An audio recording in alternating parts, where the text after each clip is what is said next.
నమస్కారం అమ్మా. నమస్తే అమ్మా. అమ్మా, లక్ష్మీదేవి గురించి అందరం ఎక్కువగా మాట్లాడుకుంటూ ఉంటాం. అవునమ్మా.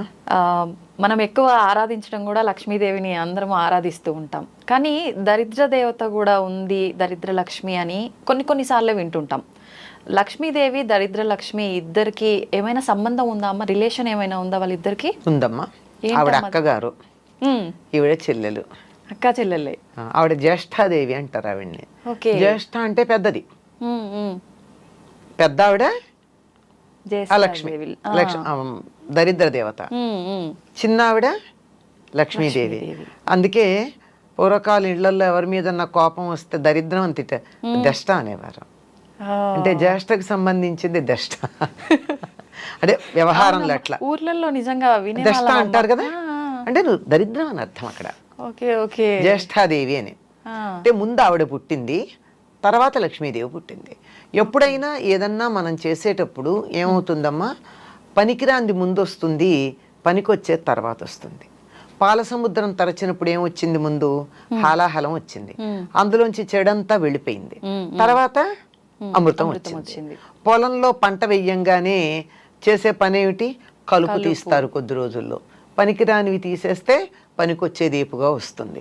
అట్లాగే ముందర లక్ష్మీదేవి, ఆ జ్యేష్ఠాదేవి ఆవిర్భవించి ఆ తర్వాత లక్ష్మీదేవి ఆవిర్భవించింది అని చెప్తారు. ఇది వాళ్ళకు ఉన్నటువంటి చుట్టరికం. అక్కా చెల్లెలు. ఈ అక్కా చెల్లెలు ఇద్దరు కలిసి ఉండరు. ఎందుకనమ్మా? ఈవిడుంటే ఆవిడుండదు, ఆవిడుంటే ఈవిడుండదు, అంతే. అవును, ఇవి ఇద్దరు ఒకటే. ఎలాగంటే నాణ్యానికి ఉన్న బొమ్మ బొరుసులాగా. నాణ్యం ఈ రెండిటికి ఉన్న చుట్టరికం ఏమిటి? ఒకదానికి ఉన్న రెండు, అంతే, రెండు సైడ్స్, అంతే అంతే, రెండు వైపులు. అలాగే ఒకే ఒక సంపదకి లేకపోవడం, ఉండడం అనేటటువంటి రెండు లక్షణాలు ఉంటాయి గనక ఆవిడ జ్యేష్ఠాదేవి, ఈవిడ లక్ష్మీదేవి. ఈవిడుంటే ఆవిడుండదు, ఆవిడుంటే ఈవిడుండదు. ఓకే అమ్మా, అసలు ఏ రకంగా వస్తుంది దరిద్ర దేవత ఇంట్లోకి? అంటే కొన్ని సందర్భాల్లో ఇల్లు శుభ్రంగా లేకపోతే వచ్చే అవకాశం, ఇలా చాలా చెప్తుంటారు. ఏ రకంగా ఉంటే దరిద్ర దేవత రాకుండా ఉంటుందమ్మా? ధర్మరాజు జూదంలో ఓడిపోయిన తర్వాత సర్వస్వం కోల్పోయి అరణ్యవాసానికి వెళ్ళాలి. అంటే దరిద్ర దేవత ఆవహించాలి కదా, సంపదలు కోల్పోయి. అవును. అప్పుడు లక్ష్మీదేవి అంటుంది, జానపద గేయం అమ్మ ఇది. ఏమంటే, చేటలో పళ్ళను చెరపడే రాజు, కట్టి విడిచిన బట్ట కట్టడే రాజు, ఆడి విడిచిన నీరు ఆడడే రాజు అని చెప్తుంది. ఇలా కొన్ని. నేను ఎలా పెడతాను అటువంటి చోటుకి? ఒక్కటి సవ్యంగా లేదే. నేను ఇల్లు ఉండడానికి తగినటువంటి చోటు అంటే చేటలో పళ్ళు వేయకూడదట. ఓకే. ఇప్పటికీ పల్లెటూళ్ళల్లో ఒప్పుకోరమ్మా. చేటలో బియ్యం చెరుగుతారు కదా, బియ్యానికి తౌడు ఉంటుంది కదా, ఆ చేటకి తౌడు అతుక్కుని ఉంటుంది. దాంట్లో కూరగాయలు పళ్ళు గనక వేసినతో త్వరగా పాడైపోతాయి. అందుకని చాట్లో పళ్ళు వేసామంటే దరిద్రం అంటారు. అలా వేయడు. ఒకసారి కట్టి వదిలిన బట్ట మళ్ళీ కట్టడు. విడిచిన బట్ట కట్టడం దరిద్రం.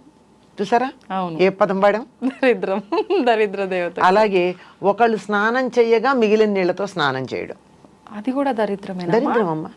ఇప్పుడు మీరు పల్లెటూళ్ళలో పెద్దలు ఇంట్లో ఎవరైనా ఉంటే స్నానం చేసేటప్పుడు ఒక బకెట్లో నీళ్లు తీసుకుంటాం, స్నానం చేస్తాం, అడుగున ఆఖరి దాకా పోసుకోం కదా, కాసి నీళ్లు మిగిలిస్తాం.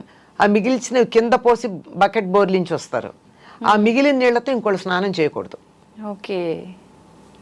మామూలుగా అందులో నీళ్లు వదలొద్దు అనటం విన్నాం, కానీ దాని వెనకాల రీజన్ ఇదని ఇప్పుడు తెలిసిందమ్మా.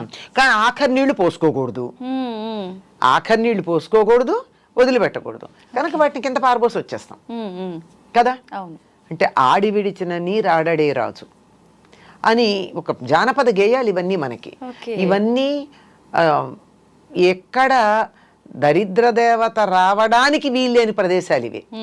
అంటే దరిద్రం రావాలంటే ఏం చెయ్యొచ్చు?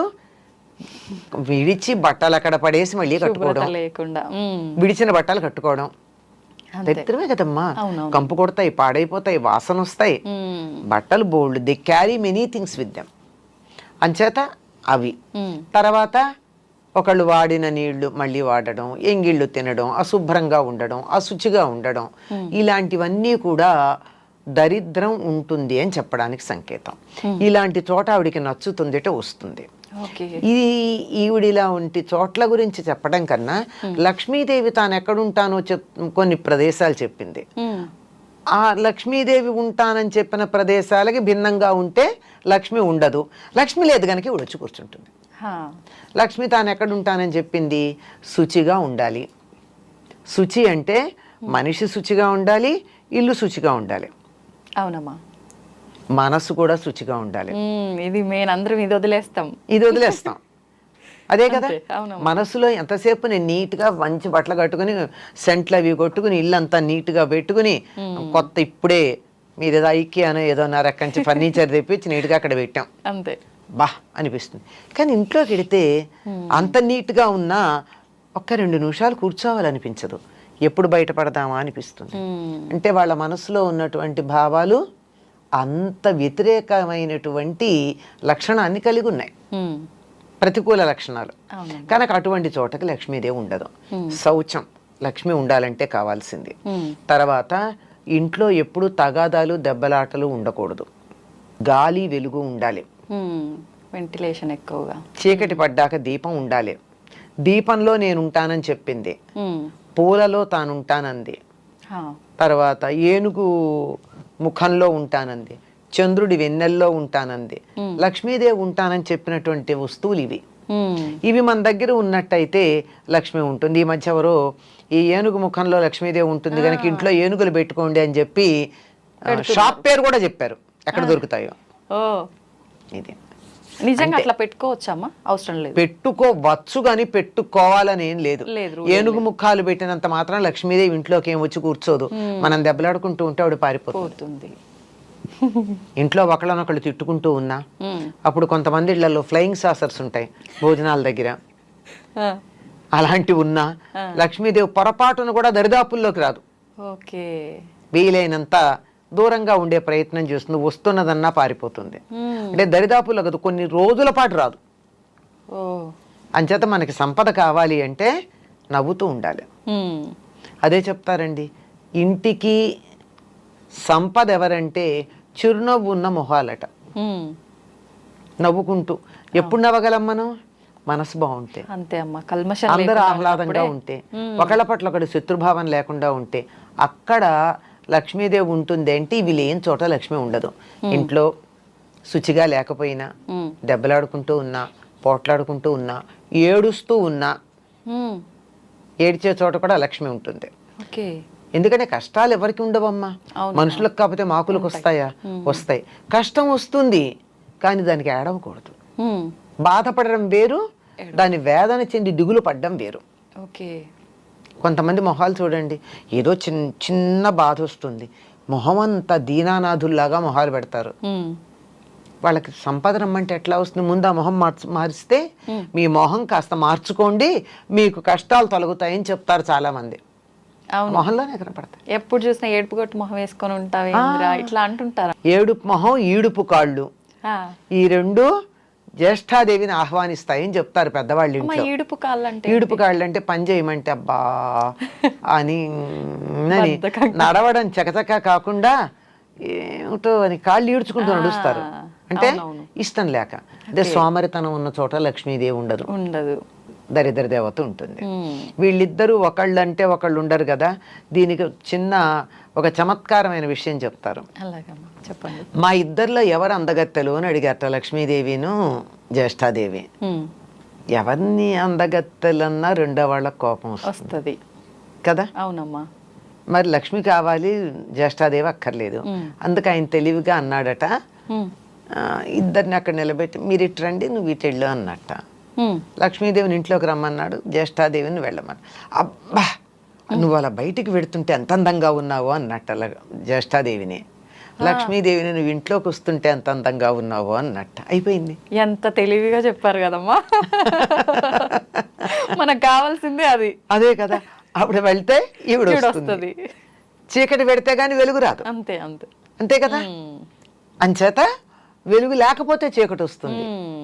అవును. చీకటి వస్తే వెలుగుపోయింది కాదు, వెలుగు లేకపోతే చీకటి వస్తుంది. అందువల్ల వెలుగుని ఆహ్వానించుకోవాలి, చీకటి దానంతట అదే పోతుంది. అంచేత సూపర్ అమ్మా నిజంగా. ఎవరమ్మా ఇది చెప్పింది? ఏదో ఒక పండితుడి గురించి ఒక కథ చెప్తారు. ఓకే. ఇది ఒక ప్రధానమైన పండితుడు అని కాదు, ఊరికే అసలు తెలివితేటలు ఎట్లా ఉంటాయి అని చెప్పడానికి ఒక పండితుడి పేరు పెట్టి చెప్పినటువంటి లోకంలో ఉన్నటువంటి కథ. చాలా అద్భుతంగా అసలు నిజంగా చెప్పేవారు. ఇలా ఉంటాయి. అంచేత మనకి సంపద కావాలి అంటే లక్ష్మీదేవి లక్ష్మి అంటే డబ్బు అని మాత్రమే అనుకుంటాం మనం. అవునమ్మా. కాదమ్మా, అష్టలక్ష్ములు ధనంతో పాటుగా ధాన్యం, చదువు, ఆరోగ్యం, సంతానం ఇలాంటివన్నీ కూడా లక్ష్ములే. ఇవన్నీ కూడా మనకు అనుకూలంగా ఉండాలి అంటే ఎప్పుడూ మనం ఆహ్లాదంగా ఉండాలి, నవ్వుతూ ఉండాలి, ఇంట్లో గాలి వెలుగు ఉండాలి, శరీరం మనసు కూడా శుచిగా ఉండాలి. ఇవేమీ లేకపోతే అక్కగారు వచ్చి కూర్చుంటారు, అక్కగారు వద్దనుకుంటే ఇవన్నీ ఉండాలి. అంతే. మనం తన కోసం పెద్ద ప్రయత్నాలు ఏం చేయాల్సిన అవసరం లేదు. లక్ష్మీదేవిని ఆహ్వానించాలి, మనకు కావాలి ఇవన్నీ అనుకుంటే ఆటోమేటిక్ గా వెళ్ళిపోతుంది. ఇందులో ఏదన్నా డబ్బు పెట్టి చేయాల్సిన పని ఉందమ్మా? లేదమ్మా. నవ్వుతూ ఉండడానికి డబ్బు అక్కర్లేదు కదా. లేదు. మనసు ప్రశాంతంగా ఉంచుకుంటే సరిపోతుంది. ఇల్లు శుచిగా పెట్టుకోవడానికి డబ్బు అక్కర్లేదు కదా. అవును. పోట్లాడుకోకుండా ఉండడానికి డబ్బు అక్కర్లేదు కదా. తిట్టుకోకుండా ఉండడానికి డబ్బు అక్కర్లేదు కదా. ఏడవకుండా ఉండడానికి డబ్బులు అక్కర్లేదు కదా. ఇవేమీ డబ్బులు అక్కర్లేకుండానే మనకి లక్ష్మి వచ్చేటటువంటి సాధనాలు. అంతే, మనం రూపాయి ఖర్చు చేయాల్సిన అవసరం లేదు. కానీ చాలా మంది ఇవన్నీ జరగాలంటే ఈ రెమెడీ చేయాలి, ఆ రెమెడీ చేయాలి, ఇలాంటివన్నీ చెప్తుంటారు కదమ్మా. అసలు ఇవన్నీ వర్కౌట్ అవుతాయా? అవ్వవని అనిపిస్తుంది ఇప్పుడు మీరు చెప్పినవన్నీ వింటే. ఇవన్నీ ఈ లక్షణాలని తీసుకొచ్చే సాధనలకు మనకు వస్తాయి అంతే. ఓకే. ఇప్పుడు మీరు ఈ జపం చేస్తూ కూర్చోండి అంటే తిట్టకుండా ఉంటారు, అంతసేపు చాలదు. అంతే అంతే కదా. ఏదో దేవుడు పూజ అనగానే జపం చెయ్యాలి అంటే శుచిగా ఉంచుకుంటారు కదా మిగిలిన సమయానికన్నా. ఇలా ఉపయోగపడతాయి. లక్ష్మీదేవి రావడానికి కావలసినటువంటి వాతావరణాన్ని కల్పించడానికి ఉపయోగపడతాయి. ఆ వాతావరణం మంత్రం లేకుండా కూడా మనం కల్పించుకోవచ్చు. అంటే మంత్రాలు వద్దని కాదు, వాటికి శక్తి లేదు అని చెప్పట్లా నేను. అవన్నీ చెయ్యలేకపోయినా ఇలా ఉంటే వస్తాయి. చేయగలిగితే చేసుకోవచ్చు, చేయలేకపోతే ఇవి చాలు, అవసరం లేదు. మళ్ళీ మంత్రం అంటే మనం చెప్పే విధానం అటు ఇటు అయినా కూడా మీరు ఇందాక అన్నట్టు అర్థాలు మారిపోతున్నాయి. దానికన్నా మనం ఇదంతా మీరు చెప్పినట్టు చేసుకోవడమే బెటర్. హాయిగా ఉండండి. అంతే అంతే. లలితా సహస్రనామంలో ఒక నామం ఉంది అమ్మవారి గురించి, సుఖారాధ్య అని ఉంది. సుఖంగా ఆరాధించబడేది. సుఖంగా ఆరాధించేదానికి ఎందుకు కష్టపడతామమ్మా? అమ్మవారి ఆరాధన సుఖంగా చేసుకోవచ్చుగా. అంతే, హాయిగా చేసుకోవచ్చుగా. కష్టపడి ఎందుకు చెయ్యాలి? సోమరితనం ఉండకూడదు కానీ, అవునవును, బద్ధకం ఉండకూడదు కానీ కష్టపడమని చెప్పరా. అందరూ ఆర్భాటాలు, హంగులు, హడావిడి, పూజలు ఇవన్నీ అనగానే అమ్మో అన్ని నియమాలు పాటించాలి, ఎన్నో కష్టాలు, ఇబ్బందులు. నియమాలు ఉన్నాయి లేకపోలా, కానీ అవి కూడా చాలా తేలికైన నియమాలు. మనం అనుకుంటే తేలికమ్మా. కాదమ్మా, శుచిగా ఉండమంటే అదేమంత కష్టం? ఉతికిన బట్టలు కట్టుకోమంటే కష్టమా? ఇల్లు శుభ్రంగా పెట్టుకోమంటే కష్టమా? సోమరిపోతులకు కష్టమే అమ్మా. సోమరిపోతులకు అందుకే సోమరితనం ఎలా ఉంటుంది? ఉండదు. అంచేత కొంచెం శుచిగా పెట్టుకోండి అంతే. ఇలా చిన్న చిన్నవి ఈ రెండే కదా, ఇంకా కొన్ని ఉన్నాయి. అవి కూడా చాలా ఏమీ కష్టం లేనివమ్మా. ఏమీ ఆ మాత్రం కూడా కష్టపడకుండా మంత్రం చేయడం కష్టం కదా. అవును అవును, చాలా కష్టం. ఇంకేదో రెమెడీస్ అవి చేయండి చేయండి అని చెప్తే డబ్బులు ఖర్చు పెట్టి చేయడం కష్టం కదా. వాటికన్నా ఇది తేలిక కాదు. మరి పైగా శుభ్రంగా ఉంచుకుంటే మనకే ఇంకా హెల్త్ ఇష్యూస్ రాకుండా ఉంటాయి. ఇది ఒక ఫేవర్ కూడా ఉంది కదమ్మా. అది కూడా లక్ష్మే కదమ్మా, ఆరోగ్య లక్ష్మి. అంతే అంతే. అవునమ్మా, మీరు చెప్పినట్టు నిజంగా ఆరోగ్యము ఉండాలి, డబ్బు ఉండాలి, ప్రతి ఒక్కటి ఉండాలమ్మా. డబ్బు ఒక్కటే కాదు, అన్నీ ఉండాలమ్మా. డబ్బు ఒకటి, డబ్బుతో వచ్చేది ఏం లేదు. ఆరోగ్యం ఉండాలి. మనకి కావాలంటే పిలిచే మనుషులు ఉండాలి. బోల్డ్ మంది పిల్లలు ఉన్నారు, కానీ కప్పుడు కాఫీ ఇచ్చేవాళ్ళు ఉన్నారా? గ్లాసులు మంచినీళ్ళు చేతికి అందించేవాళ్ళు ఉన్నారా? ఏదో దేశాల్లో ఉండి, ఎక్కడో ఉండి బోల్డ్ సంపాదిస్తున్నారు, కోట్లు సంపాదిస్తున్నారు. ఆయా దేశాల్లో, ధనవంతమైన దేశాల్లో పెలాషియల్ బిల్డింగ్స్ ఉన్నాయి. కానీ ఇక్కడ అమ్మకో నాన్నకో జ్వరం వస్తే చూసుకోవడానికి పక్కింటి వాళ్ళ మీదో పని మనిషి మీదో ఆధారపడాలి. అవును, అది సంతాన లక్ష్మి కాదు, అది సంతాన సౌభాగ్యం కాదు. సంతానం మాత్రమే ఉంది, సౌభాగ్యం లేదు. ఓకే, తెలుసుకోవాలమ్మా ఇలాంటి విషయాలన్నీ ఇంకా ఇంకా మీ ద్వారా మేము. థ్యాంక్ యూ అమ్మా, థ్యాంక్ యూ. నమస్తే.